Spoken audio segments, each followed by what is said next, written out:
Welcome students. Today we move to present indefinite tense exercise number 2. This exercise is based on present indefinite tense. Present indefinite tense का passive voice बनाने का जो rule है आपने बताया था इससे पहले वाले एक्सरसाइज में, is, am, are plus verb की थर्ड फॉर्म प्लस वर्ब की क्या आती है, थर्ड फॉर्म, ये आपने बताया था। लेकिन जो मेन नियम है, द स्टूडेंट सब्जेक्ट है, ये पीछे चला जाएगा। रेस्पेक्ट सम्मान करता है, ये वर्ब है, ये इसके अनुसार चेंज होगी। और द टीचर ऑब्जेक्ट है, ये आगे आ जाएगा। ऑब्जेक्ट आगे आएगा, द टीचर स्टूडेंट जो सब्जेक्ट है वो पीछे चला जाएगा, उसके आगे बाई लगेगा। और वर्ब कैसे चेंज होगी, रेस्पेक्ट तो पहली फॉर्म आई होगी, respect, play, do not eat, read, does पहले आगे इंट्रोगेटिव सेंटेंस है, Mohan teaches, tells, blow, blow. तो ये जो वर्ब है ये बदलेंगे इज, एम, आर, और उसके बाद इन वर्ब की थर्ड फॉर्म आएगी, या तो इज आएगा या एम आएगा या आर।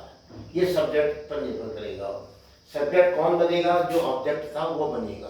जैसे पहले वाक्य में समझो, the students are respect the teachers, विद्यार्थी अध्यापकों का सम्मान करते हैं।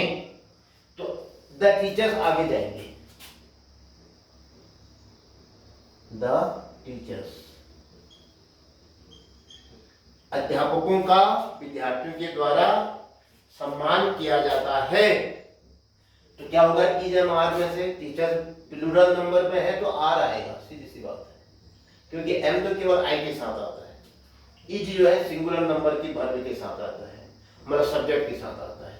और आर जो है वो प्लूरल नंबर के साथ आता है, और या यू के साथ आता है सिंगुलर में। द टीचर्स है, आर वर्ब क्या थी, रेस्पेक्ट की थर्ड फॉर्म लाओ, are respected,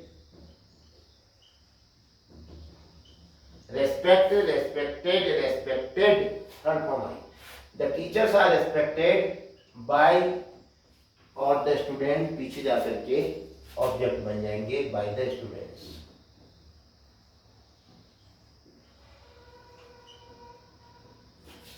bye the students.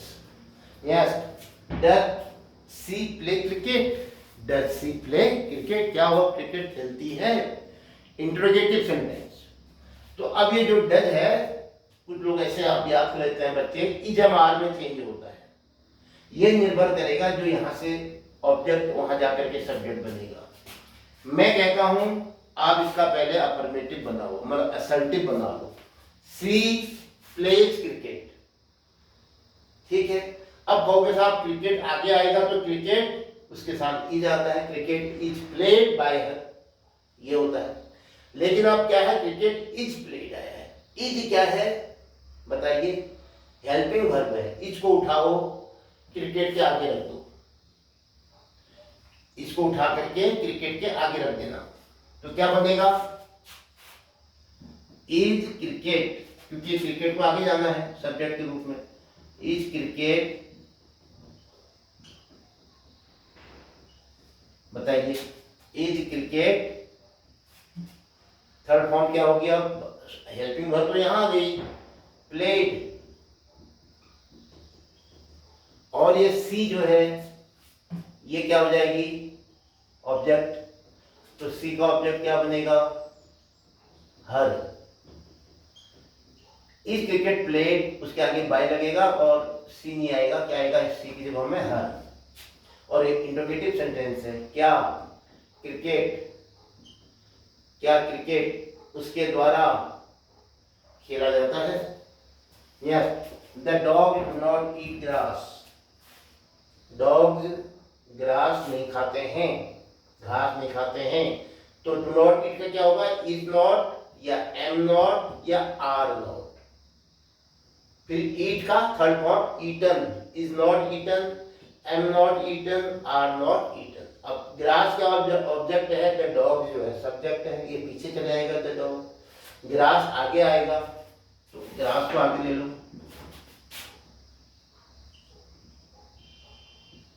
Grass के साथ क्या आता है, इज नॉट।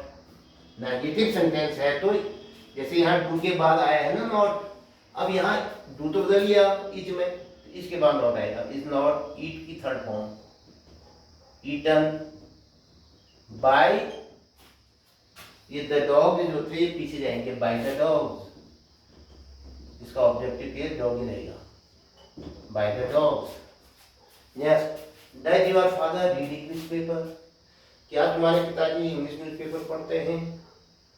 अब दो तरीके हैं, एक तो डज का अंग्रेजी क्या बनेगी, पैसिव में इज एम आर, एक तो ये है नियम, इसके अनुसार चेंज होगा। अब ये ऑब्जेक्ट है, इंग्लिश न्यूज़पेपर के अनुसार होगा।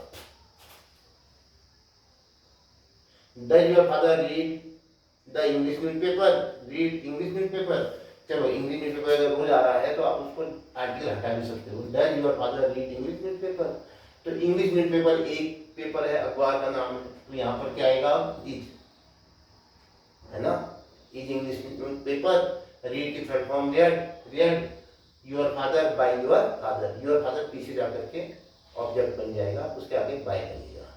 तो क्या बना, एक तरीका ये है जो आप शॉर्टकट कहते हैं। दूसरा तरीका है योर फादर अफर्मेटिव बनाओ, रीड्स इंग्लिश न्यूज़पेपर, इसका पहले पैसिव बना लो, English newspaper is read by your father, clear हो गया। अब इज रेड था तो इज को उठाओ आगे रख दो, उतना ही उत्तर तो वही आना है, तो फिर भी नियम बहुत ज्यादा अच्छा लगेगा आपको। Is English newspaper,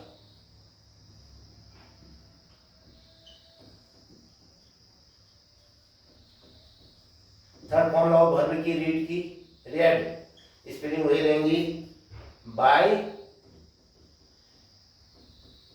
your father, bye your father, bye your father, question mark. क्या इंग्लिश न्यूज़पेपर आपके पिता द्वारा पढ़ा जाता है, is English newspaper red by your father. Yes, Mohan teaches me English, दो ऑब्जेक्ट आए हैं, एक मी है एक इंग्लिश है, जिसको लेना चाहते हो पहले, चलो आपने कहा था पहले मी को ले लेता हूँ, इस मी को ले लो पहले, तो मी को अगर पहले लोगे तो क्या हो जाएगा, आई, और आई के साथ क्या आता है आपको बताइए, है बताओ क्या था, मोहन टीचर मी इंग्लिश, टीचर पढ़ाना, टीच हुआ, टीच या टीचर एक ही बात आई, इसकी थर्ड फॉर्म होती है क्या, टीच, टॉट, टॉट, टॉट आएगा।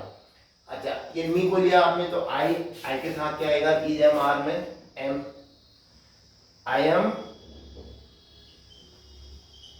टॉट, अब दूसरा ऑब्जेक्ट अपनी जगह पर ही रहेगा, English, I am taught English by, कौन है पढ़ाने वाला, सब्जेक्ट मोहन, ये यहाँ जाके ऑब्जेक्ट बनेगा, I am taught English by Mohan. या आपने कहा सर आप इंग्लिश को लो, ऑब्जेक्ट तो ये भी है, और करके क्या होगा, इंग्लिश, इंग्लिश के साथ क्या आता है, इज, सिंगुलर नंबर, बाकी वही रहेगा, टॉट, इंग्लिश इज टॉट। देखो जब ये पहले आता है मी, प्राणी जब पहले आता है, यहाँ पर देखो जब प्राणी पहले आता है उसके आगे कुछ नहीं लगता है, प्रीपोजिशन, लेकिन जब पीछे जा रहा है क्योंकि आपने इसको पहले मान लिया इंग्लिश को, तो उसके आगे टू या फॉर आएगा, ये तो बात ही गलत माना जाएगा। क्या कहोगे, English is taught to me, ये टू शब्द आएगा, इंग्लिश इज टॉट मी नहीं रहेगा, English is taught to me, ये बहुत इंपॉर्टेंट चीज है इंग्लिश ग्रामर में, English is taught to me by Mohan, ध्यान दीजिएगा, दोनों में से किसी भी तरीके से आप बता सकते हैं। अगर सिक्स में क्या था, ही नेवर टेल्स अ लाई, अ लाई क्या है, सब्जेक्ट बनेगा, अ लाई, अ लाई के साथ is, never tells their customer, a lie is never, tells या टेल की थर्ड फॉर्म बताओ, टोल्ड, नेवर अपनी जगह पर रहेगा, इज के बाद आएगा, इज नेवर, बताइए, इज नेवर टोल्ड, टेल की थर्ड फॉर्म तो आनी है पैसिव में, is never told by him, he को पीछे ले जाओ, बाय ही नहीं होगा, बाय ही का क्या हो जाएगा, by him, objective case, he का him. Next, we do not plough the fields, ये वी पीछे चल जाएगा और वी का क्या हो जाएगा, एस, तो यहां तो आएगा आपका कहीं पर बाय एस, ध्यान रखना, तो वी हमने पीछे डाल दिया। अब द फील्ड्स, द फील्ड्स क्या है, ऑब्जेक्ट था, ये पहले आ जाएगा, द फील्ड्स, अभी डू नॉट प्लो क्या होगा, नहीं जोते जाते हैं, फील्ड्स नहीं जोते जाते हैं, इज हम आर में चेंज करो, फील्ड्स है प्लूरल नंबर है तो आर आएगा, आर के बाद फिर क्या आएगा, ये नॉट आएगा, आर नॉट, फिर प्लो की थर्ड फॉर्म बताओ, plough, the fields are not प्लोड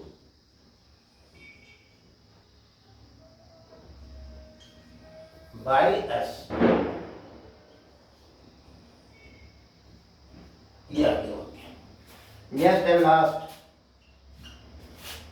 do the farmers plough their fields, क्या किसान अपने खेतों को जोतते हैं।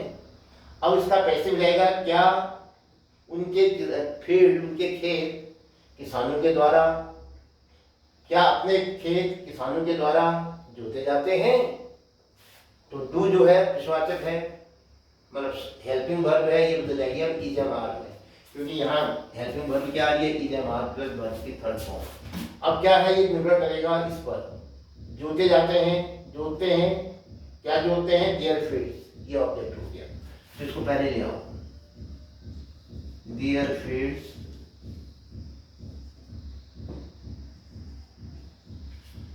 There fields are ploughed, field के साथ आर आता है, are ploughed by the farmers, ठीक है। लेकिन ये कहता है क्या, तो ठीक है, फिर हम भी क्या करेंगे, ये आर जो है, इस आर को हम यहां रख देते हैं, कहां रख देते हैं, यहां पर, आर देयर फील्ड्स, अब टी को छोटा बना देते हैं, आर, उसने कहा भाई वहां तो डू था, तो हमने कहा डू दे देगा, मैं यहां से आर उठाया, यहां लिख दिया, are the fields ploughed by the farmers, सबसे ये था, by the farmers, question mark, ये थे present definite tense based active से पैसिव वॉइस बनाने के नियम। नियम है is am are plus verb की थर्ड फॉर्म, मेन नियम ये है। तो ये वीडियो यहीं पर समाप्त होता है। जय